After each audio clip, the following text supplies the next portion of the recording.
কচু আলু রান্নার একদম সহজভাবে কিভাবে রান্না করলাম সেটাই আপনাদের সাথে শেয়ার করছি।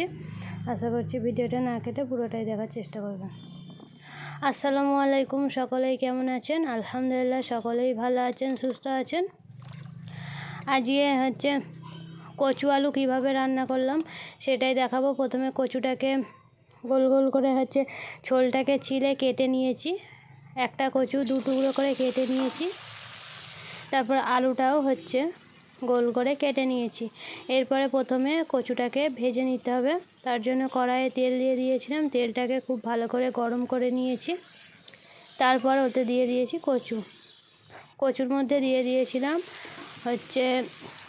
হাফ টেবিল চামচ হলুদ গুঁড়ো আর লবণ দিয়ে একটু নাড়াচাড়ার পর এখানে আলুটাও দিয়ে দিয়েছি। কচু আর আলু একসঙ্গে ভেজে নেব যতক্ষণ না কচু আর আলুর একটু কালারটা চেঞ্জ হয়ে আসছে ততক্ষণ ভেজে নেব। দেখতেই পাচ্ছেন কালার চেঞ্জ হয়ে গেছে। এরপর এটাকে নামিয়ে নেব। কচুটা রান্নার জন্য কড়াইয়ে তেল দিয়ে দিয়েছি। তেলটা প্রথমে সুন্দর মতো গরম করে নিতে হবে, না হলে কম গরম করলে একটা রান্নার পরে একটা তেল কেমন ভাসবে, সরিষার তেলের কেমন গন্ধও বার হবে। তাই প্রথমে ভালো করে তেলটাকে গরম করে ওর মধ্যে দিয়ে দিয়েছি একটা তেজপাতা। এরপরে দিয়ে দিলাম গোটা জিরে। তারপরে দিয়ে দিলাম পেঁয়াজ কুচি দিয়ে প্রথমে এটাকে ভালো করে নাড়াচাড়া করে নেব 2 মিনিটের মতো।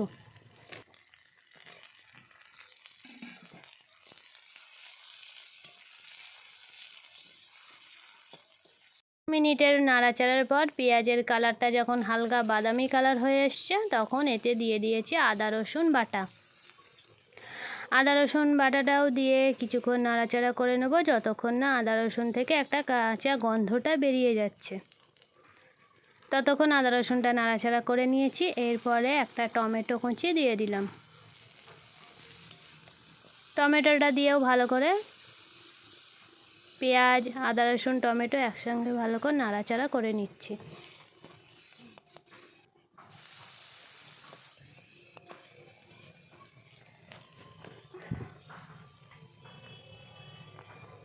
কিছুক্ষণ নাড়াচাড়ার পরে এবারে মশলা দিয়ে দেবো। যেমন দিয়ে দিলাম 1 টেবিল চামচ লবণ, 1 টেবিল চামচ হলুদ গুঁড়ো আর দিয়ে দেবো 1 টেবিল চামচের একটু কম লঙ্কা গুঁড়ো দিয়ে মশলাটাকে ভালো করে কষিয়ে নেব। এটাকে কষাতে অল্প করে পানি দিয়ে মশলাটাকে কষিয়ে নেব যাতে টমেটোটাও গলে যায় আর এই মশলা থেকে তেলটা বেরিয়ে যায়। ততক্ষণ পর্যন্ত ভালো করে কষিয়ে নেব। দেখতেই পাচ্ছেন মশলা থেকে তেল বেরিয়ে পড়েছে আর টমেটোটাও একদম গলে গিয়েছে। এরপরে যে কচু আর আলুটা ভেজে রেখেছিলাম সেই ভাজা কচু আর আলুটা এর মধ্যে দিয়ে দেবো। কচু আর আলুটা দিয়েও এবারে ভালো করে নাড়াচাড়া করে নেব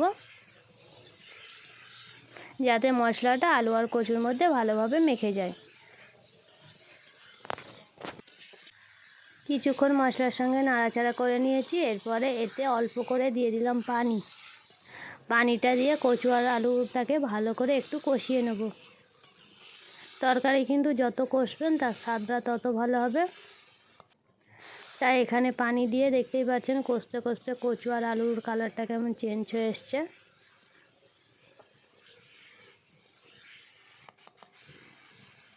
এরপরে এতে দিয়ে দেবো পরিমাণ অনুযায়ী পানিটা দিয়ে চাপা দিয়ে রেখে দেবো 5 থেকে 10 মিনিটের মতো যাতে আলু আর কচুটা ভালোভাবে সেদ্ধ হয়ে যায়।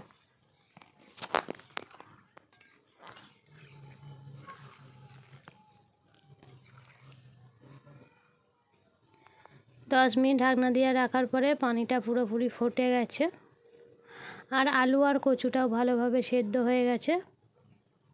দেখতেই পাচ্ছেন কচুটা পুরোপুরি সেদ্ধ হয়ে গেছে আর আলুও সেদ্ধ হয়ে গেছে। এতে এবার মশলা দিয়ে দেবো। এতে ভাজা মশলা দিয়ে দেবো। যেমন দিয়ে দেবো জিরে গুঁড়ো আর ধনিয়া গুঁড়ো। এটা অল্প পরিমাণ অনুযায়ী তরকারির পরিমাণ অনুযায়ী দেবেন। আর একটু দিয়ে দিলাম সবজি মশলা দিয়ে এটাকে নেড়ে চেড়ে 2 মিনিটের মতো রেখে এটাকে নামিয়ে নেব। এই রেসিপিটা কেমন লাগলো কমেন্ট বক্সে আপনাদের মতামত জানাবেন।